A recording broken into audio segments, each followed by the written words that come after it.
What's good, YouTube? This is Cameron or Kid Leo with the team Obsidian TCG. This is going to be our first video on Riftbound, or maybe it's our first video in general. I'm not sure. I can't remember if there's already something on the channel, but I'm going to be the main person you guys see on this channel when we post Riftbound content because I'm the only one on the team who really plays. Everybody else plays Arcana competitively. I play it too, but I really love Riftbound right now. It's very, very fun. I love the game a lot, and I'm having a lot of fun already. So this is my first attempt to make any kind of content. So I know it's not going to be the best. It's going to be pretty chopped. But it's fine. You can leave any like critiques in the comments or anything like that. But I just wanted to get a video out because I just love the game so much.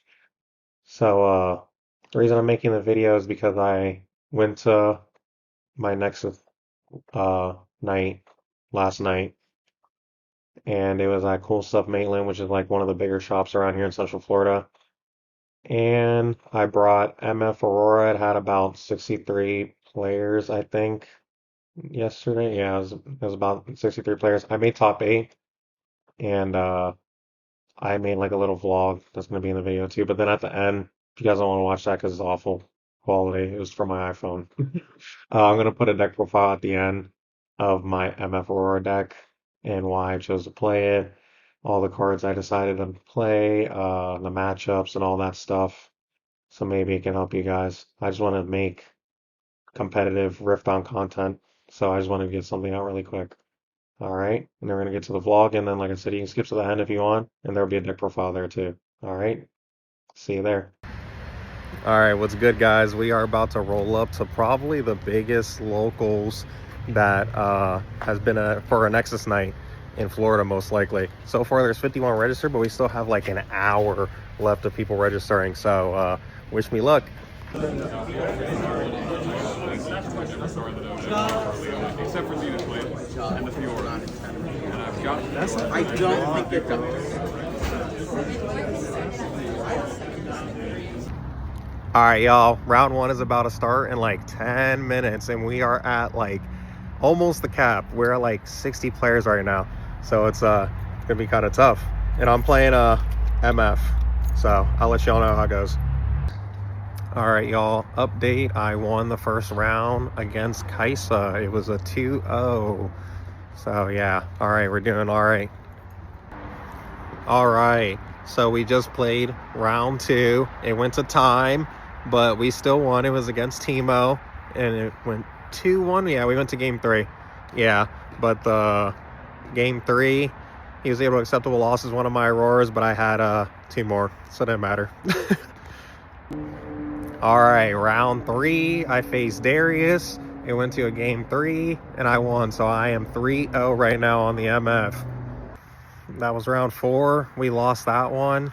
I got two of by Kaisa. I didn't draw Aurora either game, and then I had like a weird interaction where I really thought that he had like a bunch of dudes out of battlefield, and I guess he only had one dude out of battlefield according to him. So I Primal Strength on my Void Splitter to try to clear his whole battlefield, and it's for no reason because he said all that was there was the Kaisa.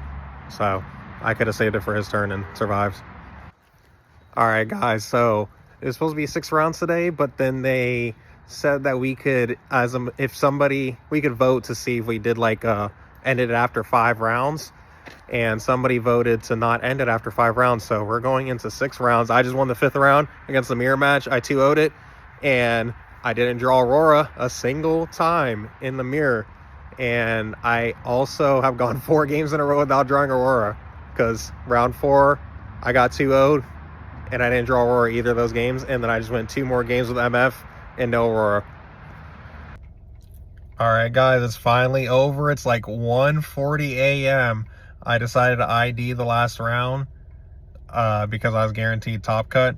So I finished 4-1-1. I got 8th place, and thank God I ID'd the last round because it was going to be against a Victor, and that's awful matchup for MF. So we got there. All right, guys, so this is probably the part of the video that you guys skipped to that you actually want to see. This is my top 8 Aurora list from my Nexus night last night with 63 players. And I'm going to go over all the cards in the deck because everybody's still new to the game. So a lot of people might not even know what any of this stuff is.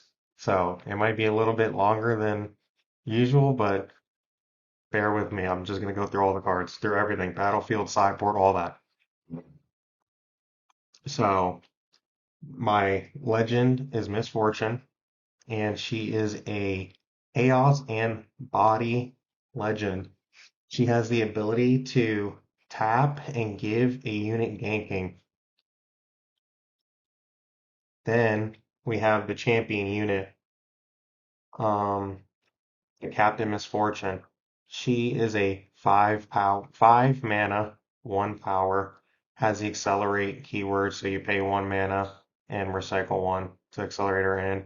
She also has the ganking keyword, and then her abilities, whenever she moves, I can restand any card besides herself. So I can restand like my leader, I can restand a mana, I can restand a character, whatever I want. And then we'll go over the battlefields. So this is usually the first battlefield I play. Aspirant's Climb in game one. It increases the points needed to win by 1. So it just helps me stall so that I can get my Aurora, draw into it and stuff like that. Helps slow down the aggro decks. It's like probably the best one to play game one.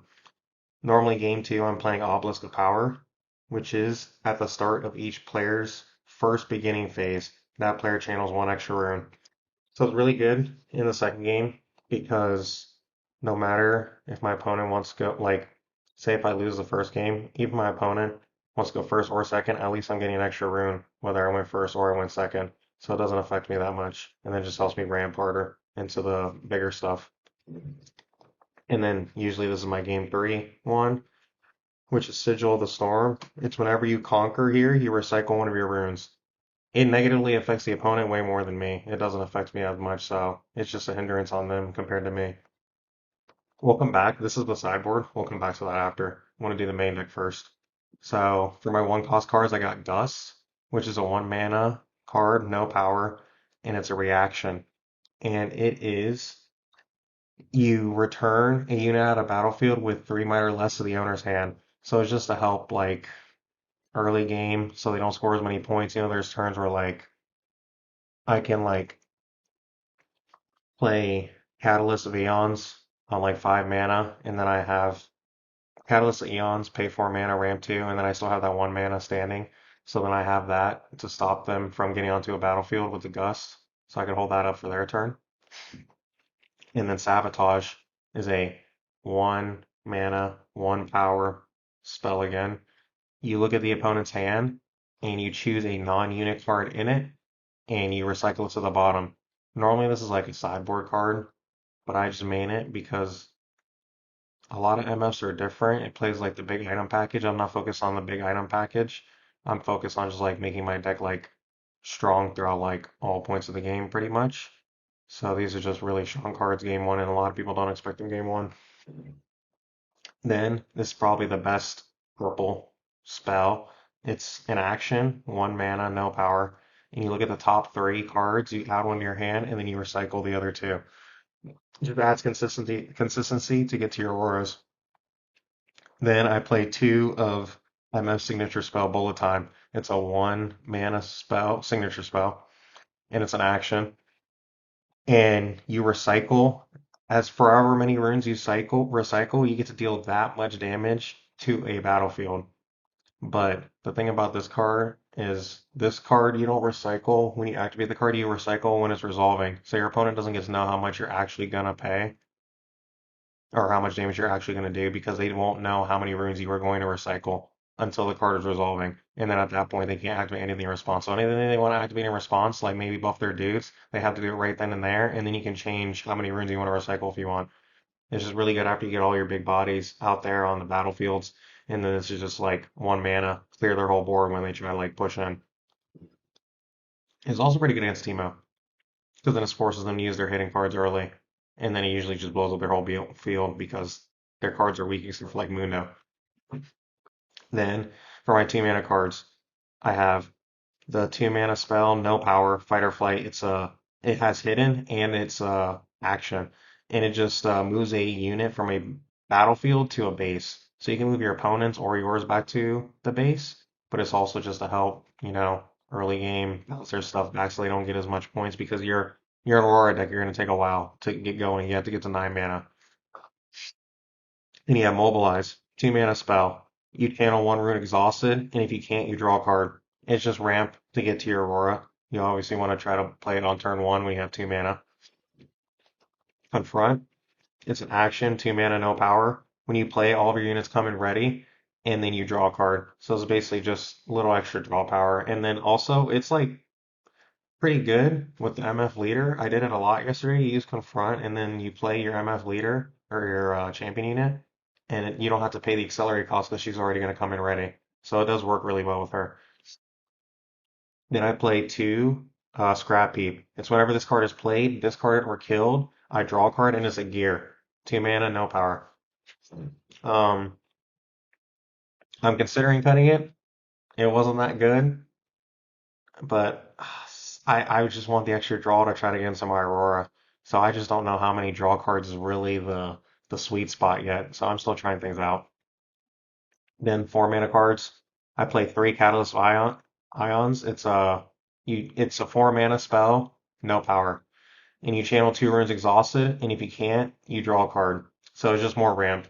Usually you want to go like turn 1 Mobilize, turn 2 Ions, and then you'll be able to activate your Aurora after that pretty fast. That's the ideal turns. And then Fading Memories, 4 mana. This one costs 1 power though, and this one's a spell. It's just a regular spell. It doesn't have action or reaction. And you give a unit at a battlefield or a gear temporary.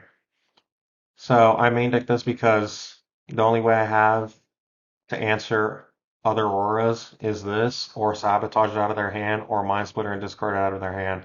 So I just want another way to deal with the auroras and to deal with like big creatures like Mundo, big Yi things.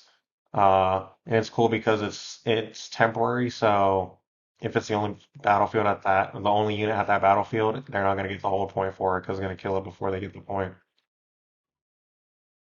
And then for my gear, another gear, the win condition of the deck, Dazzling Aurora. It is a 9 mana, 2 power. Uh, Maybe I should have said the colored runes for all of these. I didn't. I apologize. It's recycle 2 body runes, and it's a gear. And it says at the end of your turn, you reveal cards from the top of your main deck until you reveal a unit, and then you get to play it for free, and then all the rest go back to the bottom. So this is the main win condition of the deck. Every single turn you get a free unit, which is out of these units, and it's just really, really strong. It's every single turn is really, really strong. That's the main win con. And then on to the creatures. I only play 9. You don't want to play too many because you don't want to draw into a bunch of them. And these are like the best units to play in the deck, I feel. Uh, I don't think you could really change the ratios on them. Maybe if you wanted to take out a volley, you could, but I think this is like perfect. So it plays 3 Mindsplitter. It's a 7 mana, 2 power chaos, and it says when you play it, you get to look at your opponent's hand, and then you choose a card in it, and you discard any card. It's not like Sabotage, where Sabotage you can only do non-units. Mindsplitter does anything; it does not care. And then it's also a 7 might unit, pretty big. Then Deadbloom Predator, one of the best cards in the set. It is a 8 mana, 2 body, 2 power body.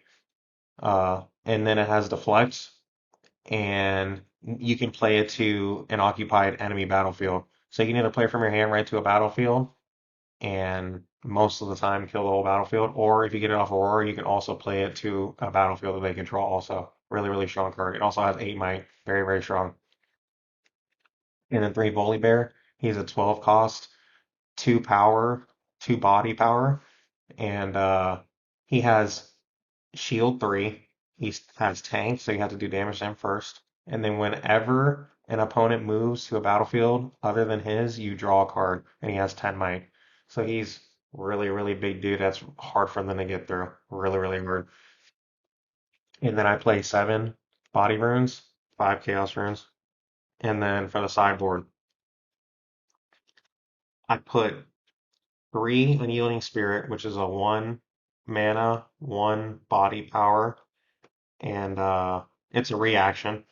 And it just says prevent all spell and ability damage this turn. This is just for the Kai'Sa matchup. It's like usually game one you win pretty easily, and then game two you side these in if you see them. It's just like almost like instant win, because they just can't get over your stuff. But yeah. And then to Rebuke, it's an action. It's 2 mana and it's 2 power for Chaos. And it says return unit out of battlefield to its owner's hand. So this is for like other purple decks, other Aurora decks, Yi. If like Ice is playing Mundo, you could play it in there. It was kind of good into Teemo too because of their Mundos. It's just a really good answer to like really big bodies.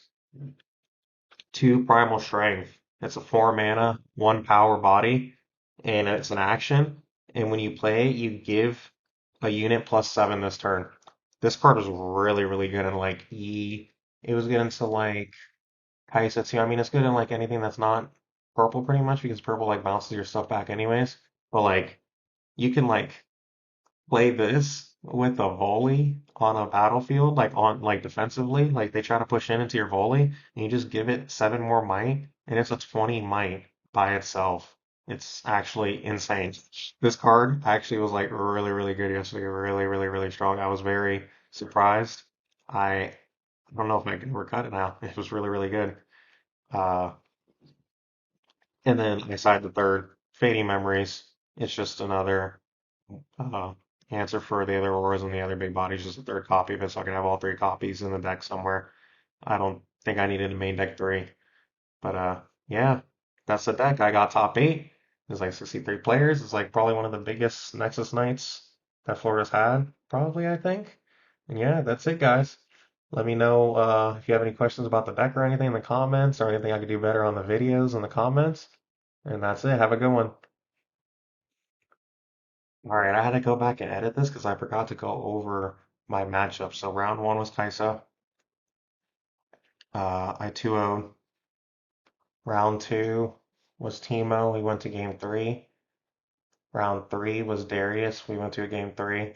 Round four was a Kaisa. I got 2-0'd. I didn't see Aurora that game at all, which was, yeah, kind of bad. And then round five was a mirror match. I also didn't see Aurora either game, but I still 2-0'd him. I think it's probably because of my main deck cards. He was drawing a lot of like the item package back to back to back and just wasn't doing anything for him. But I just have like a lot more like power spells in my deck, so I think that's why I was just able to beat him. Uh, and then round no, that was round five. The last round we ID'd because we were both guaranteed top cut, but it would have been a victor.